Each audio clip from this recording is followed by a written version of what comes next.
Do that one dance, baby. That one dance. Assalamualaikum warahmatullahi wabarakatuh. Perkenalkan, nama saya Radia beserta rekan saya Mawaddah Nurfadilah Siregar. Di sini kami akan mempresentasikan hasil PPT kami yang berjudul Konsep Sistem Religi. Di sini kami akan membahas 3 pembahasan. Yang pertama, pendekatan terhadap gejala religi. Yang kedua, teori-teori yang berorientasi kepada keyakinan religi. Dan yang terakhir, teori-teori yang berorientasi kepada sikap manusia terhadap hal yang gaib. Pendekatan terhadap gejala religi. Antropologi agama adalah ilmu pengetahuan yang berusaha mempelajari tentang manusia yang menyangkut dengan pendekatan budaya atau antropologi religi. Istilah antropologi berasal dari bahasa Yunani yang asal katanya anthropos berarti manusia dan logos berarti ilmu. Dengan demikian, secara harfiah, antropologi berarti ilmu tentang manusia. Pengertian agama berasal dari kata al-din, religi dan agama. Dalam bahasa Arab, kata ini mengandung arti menguasai, mendudukkan, patuh, utang, balasan, dan kebiasaan. Sedangkan dari kata religi berarti mengumpulkan dan membaca. Cabang ilmu antropologi agama ini diyakini oleh banyak pakar sebagai salah satu alat studi yang akurat dalam melihat reaksi antara agama, budaya, dan lingkungan sekitar sebuah masyarakat. Antropologi agama menunjuk kepada suatu penghubung yang unik atas moralitas, hasrat, dan kekuatan dengan dikendalikan dan kemerdekaan, dengan imajinasi dan penjelmaan, dengan imanensi dan transendensi yang merupakan sisi dunia manusia yang berbeda dengan makhluk lain. Kajian agama dalam sudut pandang antropologi bertujuan untuk melihat bentuk praktek keagamaan yang terjadi dalam masyarakat seperti tindakan dan perilaku pada saat melakukan ritual keagamaan.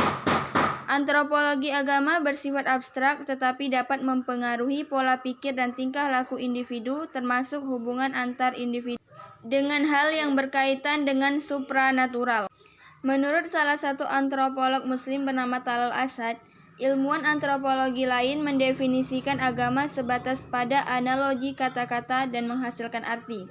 Talal menganggap bahwa agama bersifat spatiotemporal atau berhubungan dengan ruang dan waktu yang dapat dipengaruhi oleh faktor sosial dan politik.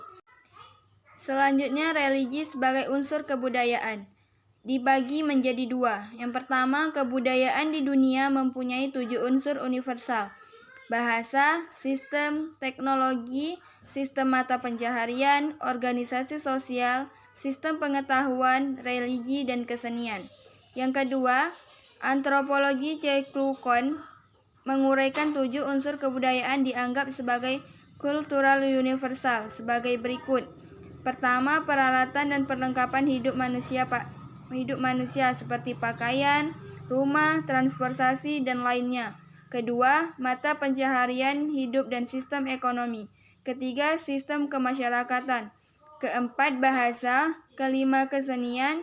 Keenam, sistem pengetahuan. Dan yang terakhir, religi. Yang kedua, unsur-unsur sistem religi.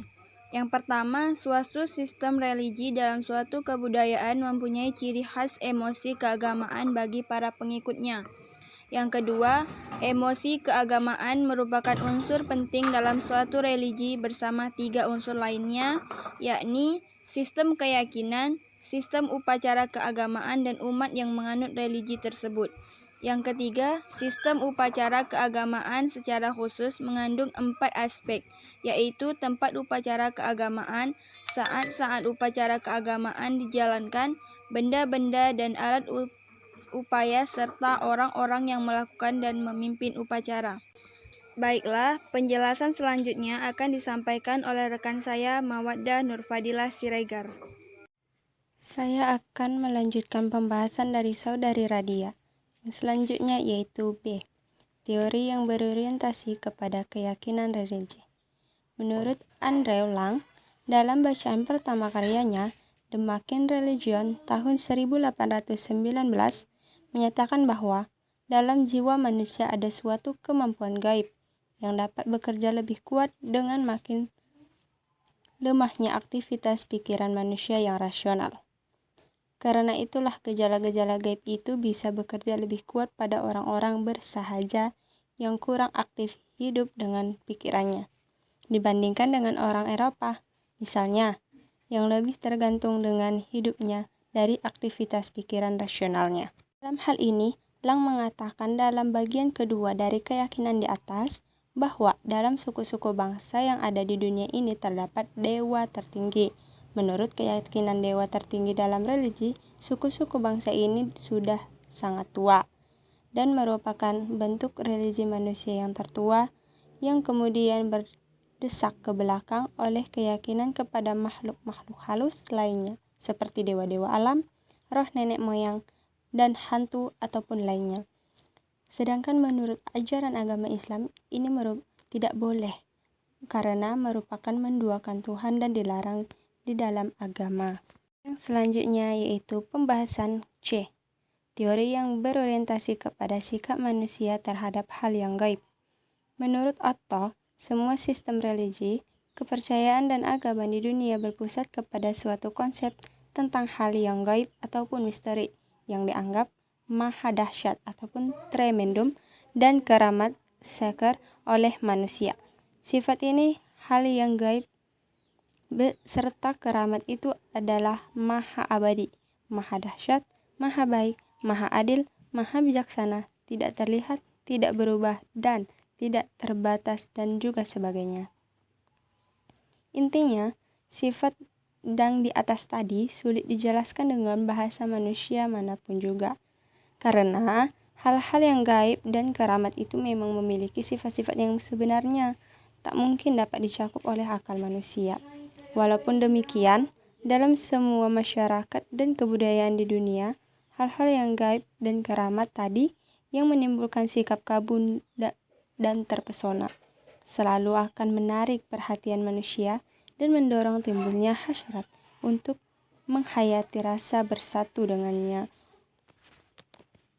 Itulah kepercayaan dari berbagai suku-suku. Namun, di dalam agama itu tidak boleh terlalu percaya dengan hal-hal yang gaib, dikarenakan di dalam agama Islam dianjurkan kita hanya berpatu kepada Allah Subhanahu wa Ta'ala dan hanya meyakini Allah Subhanahu wa Ta'ala dan tidak boleh menduakan Allah Subhanahu wa Ta'ala. Sekian pembahasan dari kami. Apabila ada kata-kata yang salah, kami mohon maaf dan kepada Allah kami mohon ampun. Wabillahi taufiq wal hidayah. Wassalamualaikum warahmatullahi wabarakatuh.